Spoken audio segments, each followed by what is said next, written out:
Okay, what's up mga kaibigan at maraming salamat po sa panonood sa YouTube channel 'no. So for this topic, ah, paano tayo mag-translate 'no ng mga kanta, ayan. So ang tinatawag natin ay localization.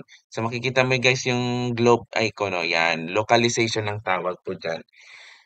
In this topic kasi, ah, gagawa muna ako ng kanta 'no. So bago ang localization na topic 'no. All you have to do is new show, click natin, or you can press Control N on your keyboard. So magta-type ako ng, ah, offering 'no, itong maghatag na may kalipay, okay. So i-type natin sa keyboard, just follow on screen lang. Next, category pala songs so click lyrics, 'yan.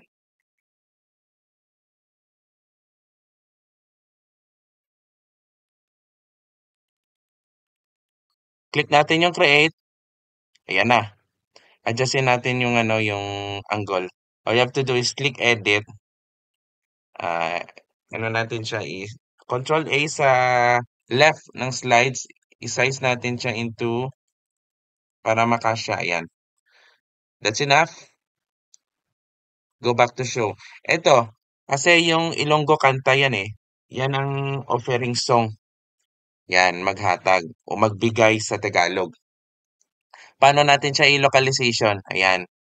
All you have to do, click mo lang yung ano, naka-steady yung naka-highlight na yung ano, yung napiling kanta, and then click this one, more options, click localization.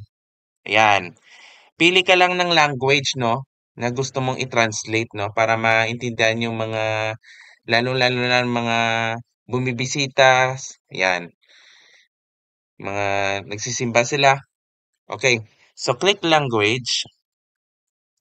Okay, maraming mga iba't ibang lengguwahe, oh. Meron palang Cebuano, o i-translate natin siya sa English 'no, 'yan, English.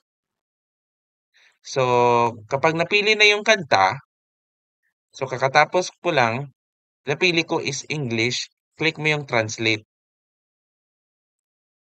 'yan. Ayan, okey. So anong mangyayari, click close, 'yan. Eto na ang lumabas guys, oh, 'yan. Maghatag may kalipay dira sa Ginoo. Give happy happy kasi minsan may mga error lang diyan, eh, 'no? Ayan, ito na po yung ano, sinasabi ko sa'yo. Yes, ayan. I hope you enjoy on this tutorial video. Close po natin yung ano, yung live output. Kung gusto mo lagyan ng backgrounds, pwede. Hanapin natin yung ito, simple lang 'yan, oh. Walang arte-arte itong, ang loops. Drag sa slide, 'yan. Present, ito na. Okay. I hope you enjoy this tutorial video. Shout out po sa mga multimedia ministry na nasa church and maraming salamat po. Don't forget to like, share, subscribe on my YouTube channel and see you again for the next video. Magandang araw po sa inyong lahat and goodbye everyone and God bless you all.